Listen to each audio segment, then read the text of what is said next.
ಎಲ್ಲ ವೀಕ್ಷಕರಿಗೆ ಚಿಂತನಾ ಕಾರ್ಯಕ್ರಮದಲ್ಲಿ ಸುಸ್ವಾಗತ ಹಾಗೂ ನಮಸ್ಕಾರಗಳು. ನಾವು ಮನಸ್ಸಿನ ಅನೇಕ ವಿಚಾರಗಳನ್ನು ತಿಳಿತಾ ಬಂದಿದ್ದೇವೆ. ಭಾಗವತದಲ್ಲಿ, ಮಹಾಭಾರತದಲ್ಲಿ, ಉಪನಿಷತ್ತುಗಳಲ್ಲಿ ಅನೇಕ ವಿಧವಾಗಿ ಮನಸ್ಸಿನ ವಿಚಾರವನ್ನು ಹೇಳುತ್ತಾರೆ. ಭಾಗವತದ ಏಕಾದಶ ಸ್ಕಂದದಲ್ಲಿ ಒಬ್ಬ ಅವಧೂತನ ಉಪದೇಶವನ್ನು ಹೇಳುತ್ತಾ ಇರುವಾಗ ಅಲ್ಲೊಂದು ಮನಸ್ಸಿನ ವಿಚಾರವನ್ನು ಹೇಳ್ತಾರೆ. ಆತ್ಮನೋ ಗುರುರಾತ್ಮೈವ ಪುರುಷಸ್ಯ ವಿಶೇಷತಃ. ಒಬ್ಬ ಅವಧೂತ ಮಧ್ಯದಲ್ಲಿ ಮಲಗಿರ್ತಾನೆ. ಆಗ ಯದುಮಹಾರಾಜ ಸಂಚಾರಕ್ಕಂತ ಹೋಗಿರ್ತಾನೆ. ಆ ಅವಧೂತ ಬಹಳ ದಷ್ಟಪುಷ್ಟನಾಗಿದ್ದು, ಕೆಂಪಾಗಿದ್ದು, ಸುಂದರನಾಗಿದ್ದು, ನಿಶ್ಚಿಂತನಾಗಿದ್ದನ್ನು ನೋಡಿ ಪ್ರಶ್ನೆ ಮಾಡ್ತಾನೆ, ನೀನು ಇದೆಲ್ಲ ಹೇಗೆ ಮಾಡ್ತಾ ಇದ್ದಿ ಅಂತಂದಾಗ ಅವನು ಹೇಳ್ತಾನೆ, ಕಲಿಯೋದು ಇದೆ, ಸಾಯೋವರೆಗೂ ಕಲಿಯಬೇಕಾದದ್ದು ಬೇಕಾದಷ್ಟು ಇದೆ. ನಾವು ಎಲ್ಲ ಪ್ರಕೃತಿಯ ಪದಾರ್ಥಗಳಿಂದಲೂ ಕಲಿಯಬಹುದು. ಹೀಗಾಗಿ ನಾನು ಎಲ್ಲವನ್ನೂ ಗುರುವನ್ನಾಗಿ ಮಾಡಿಕೊಂಡಿದ್ದಕ್ಕಾಗಿ ನಾನು ಸಾಕಷ್ಟು ಜೀವನದಲ್ಲಿ ಸುಖವಾಗಿ ಇದ್ದೇನೆ ಅಂತ ಅವಧೂತ ಹೇಳ್ತಾನೆ. ಆಗ ಯದುಮಹಾರಾಜ ಕೇಳ್ತಾನೆ, ನಿನಗೆ ಗುರು ಯಾರು ಅಂತ ಕೇಳಿದಾಗ ಆಗ ಅವಧೂತ ಹೇಳ್ತಕ್ಕಂತಹ ಮಾತು, ಆತ್ಮನೋ ಗುರುರಾತ್ಮೈವ ಪುರುಷಸ್ಯ ವಿಶೇಷತಃ. ನಮಗೆ ಮುಖ್ಯವಾಗಿ ಆತ್ಮ ಅಂದರೆ ಮನಸ್ಸು. ಈ ಮನಸ್ಸೇ ನಮಗೆ ಮುಖ್ಯ ಗುರು. ಆ ಮನಸ್ಸು ಹೇಳಿದಂತೆ ನಾವು ಕೇಳ್ತೇವೆ. ಮನಸ್ಸು ಕೆಟ್ಟ ದಾರಿಯಲ್ಲೂ ಕರ್ಕೊಂಡು ಹೋಗ್ಬೋದು ಅಥವಾ ಒಳ್ಳೆಯ ದಾರಿಯಲ್ಲೂ ಕರ್ಕೊಂಡು ಹೋಗ್ಬೋದು. ಆದ್ದರಿಂದ ಗುರುಗಳು ಅಂತಂದ ಮಾತ್ರಕ್ಕೆ ಒಳ್ಳೆಯ ಗುರುಗಳು ಅಂತಲೇ ಇರಬೇಕು ಅಂತೇನಿಲ್ಲ, ಕೆಟ್ಟ ಗುರುಗಳು ಇರ್ತಾರೆ. ಈಗ ದೈತ್ಯರಿಗೆ ಶುಕ್ರಾಚಾರ್ಯರು ಗುರುಗಳು. ಆ ಶುಕ್ರಾಚಾರ್ಯರು ದೈತ್ಯರಿಗೆ ಕೆಟ್ಟದ್ದನ್ನೇ ಕಲಿಸ್ತಾರೆ. ದ್ವೇಷ, ರಾಗ, ಅಸೂಯ ಇವುಗಳನ್ನೆಲ್ಲ ಕಲಿಸ್ತಾರೆ, ಹಿಂಸ. ಹೀಗಾಗಿ ಕೆಟ್ಟದ್ದನ್ನು ಕಲಿಸುವವರು ಗುರುಗಳೇ. ಅದರಂತೆ ಬೃಹಸ್ಪತಿ ಅವರು ದೇವತೆಗಳ ಗುರುಗಳು, ಒಳ್ಳೆಯದನ್ನು ಕಲಿಸ್ಲಿಕ್ಕಾಗಿ ಇದ್ದಾರೆ. ಹೀಗಾಗಿ ಗುರುಗಳು ಅಂತಂದ ಮಾತ್ರಕ್ಕೆ ನಮ್ಮನ್ನು ಕರೆದುಕೊಂಡು ಹೋಗೋರು, ಒಳ್ಳೆಯದರಲ್ಲಿ ಕೆಟ್ಟದ್ದರಲ್ಲಿ ಕರೆದುಕೊಂಡು ಹೋಗೋರು ಗುರುಗಳು. ಅದಕ್ಕೆ ಉಪನಿಷತ್ತು ಗುರುಗಳನ್ನು ಹೇಳ್ತಾ ಇರುವಾಗ ಹೇಳ್ತದೆ, ಸಂವತ್ಸರಂ ಸಂವತ್ಸತ. ಯಾರನ್ನಾದರೂ ಗುರುಗಳನ್ನಾಗಿ ಮಾಡಿಕೊಳ್ಳಬೇಕಾದರೆ 1 ವರ್ಷದವರೆಗೆ ಅವರ ಜೊತೆಗೆ ಇದ್ದು ವ್ಯವಹಾರವನ್ನು ಮಾಡಬೇಕು. ಅವರ ಮಾತು, ಕಥೆ, ನಡೆ, ನುಡಿ, ಅವರ ಜೀವನ, ಅವರ ಜ್ಞಾನಭಕ್ತಿ ವೈರಾಗ್ಯಾದಿಗಳು, ಅವರ ಒಳ್ಳೆಯ ಸ್ವಭಾವ, ಧಾರ್ಮಿಕತನ, ಅದನ್ನೆಲ್ಲ 1 ವರ್ಷದ ತನಕ ವೀಕ್ಷಣೆಯನ್ನು ಮಾಡಿ ಆಮೇಲೆ ನಿರ್ಣಯ ಮಾಡಬೇಕು, ಇವರು ನಮ್ಮ ಗುರುಗಳನ್ನು ಮಾಡ್ಕೋಬೇಕಾ ಅಥವಾ ಬಿಡಬೇಕಾ ಅಂತ. ಆದ್ದರಿಂದ ಗುರುಗಳನ್ನು ಮಾಡಿಕೊಳ್ಳಬೇಕಾದರೆ ಗುರುಗಳು ಒಳ್ಳೆಯದರಲ್ಲಿ ಕರೆದುಕೊಂಡು ಹೋಗಿರಬೇಕು. ನಮೋಚಯೇದ್ಯ ಸಮುಪೇತ ಮೃತ್ಯು ಅಂತ. ಸರಿಯಾದ ಮಾರ್ಗದಲ್ಲಿ ಕರೆದುಕೊಂಡು ಹೋಗದೇ ಇದ್ದರೆ ಅವನು ಗುರುಗಳಾಗಲಿಕ್ಕೆ ಸಾಧ್ಯವಿಲ್ಲ ಅಂತ.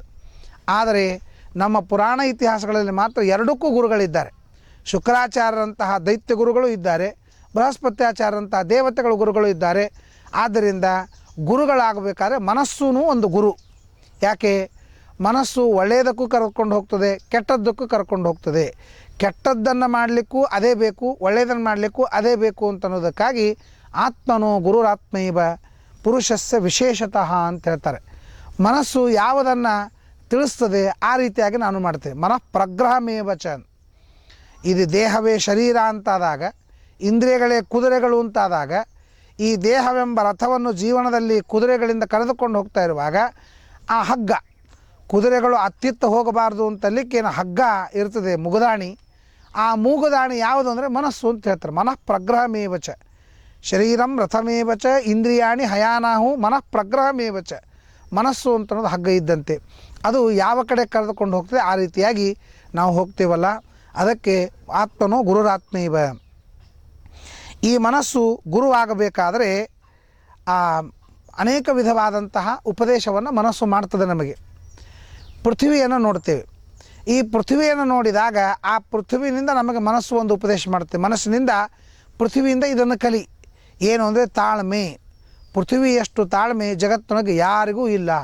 ಎಷ್ಟು ಸಹನ ಮಾಡ್ತದೆ, ಎಲ್ಲವನ್ನು ಮಾಡಿದರೂ ಕೂಡ ನಮಗೆ ಆಶ್ರಯವನ್ನು ಕೊಡ್ತದೆ. ಅಂತಹ ಪೃಥ್ವಿಯಿಂದ ನೀನು ಇದನ್ನು ಕಲಿ ಅಂತ ನಮ್ಮ ಮನಸ್ಸು ಹೇಳ್ತದೆ. ಅಥವಾ ಈ ಪೃಥ್ವಿ ಏನು ಮಾಡ್ತದೆ ಅಂತಂದರೆ, 1 ಕೊಟ್ಟರೆ 100 ಕೊಡ್ತದೆ. 10 ಚೀಲ ಜೋಳನ್ನು ಈ ಮಣ್ಣಲ್ಲಿ ಹಾಕಿದರೆ 100 ಚೀಲ ಜೋಳನ್ನು ನಮಗೆ ತಿರುಗಿ ಕೊಡ್ತದೆ. 1 ಹಣ್ಣಿನ ಬೀಜವನ್ನು ಪೃಥ್ವಿಯಲ್ಲಿ ಹಾಕಿದರೆ ಅದು ಅನಂತ ಪಟ್ಟಾಗಿ ನಮಗೆ ಕೊಡ್ತೇವೆ. ಮರಳಿ ತರಗರ್ಪಿಸಲು ಅನಂತ ಮಡಿ ಮಾಡಿ ಕೊಡುವ. ಆದ್ದರಿಂದ ನೀನು ಪೃಥ್ವಿಯಲ್ಲಿ ಇದ್ದಾಗ ನೀನೇನು ಕಲಿಬೇಕು ಅಂತಂದರೆ, ನಿನಗೆ ಆಶ್ರಯವನ್ನು ಕೊಟ್ಟವನು ಭಗವಂತ. ಪೃಥ್ವಿ ಹೆಂಗೆ ಆಶ್ರಯ ಕೊಟ್ಟದ್ದು ಹಂಗೆ ಭಗವಂತ ಆಶ್ರಯ ಕೊಟ್ಟಿದ್ದಾನೆ. ಮತ್ತು ನೀನು ದೇವರಿಗೆ ಏನು ಮಾಡ್ತಿ, ದೇವರು ಅನೇಕ ಪಟ್ಟು ನಿನಗೆ ಮಾಡ್ತಾನೆ. ದೇವರು ನೀನೇನು ಮಾಡ್ತಿ, ಮರಳಿ ತನಗರ್ಪಿಸಲು ಅನಂತಮಣಿ ಮಾಡಿಕೊಡುವ ಅಂತ ಆ ಪೃಥ್ವಿಯಿಂದ ನಾನು ಕಲಿತಿದ್ದೇನೆ.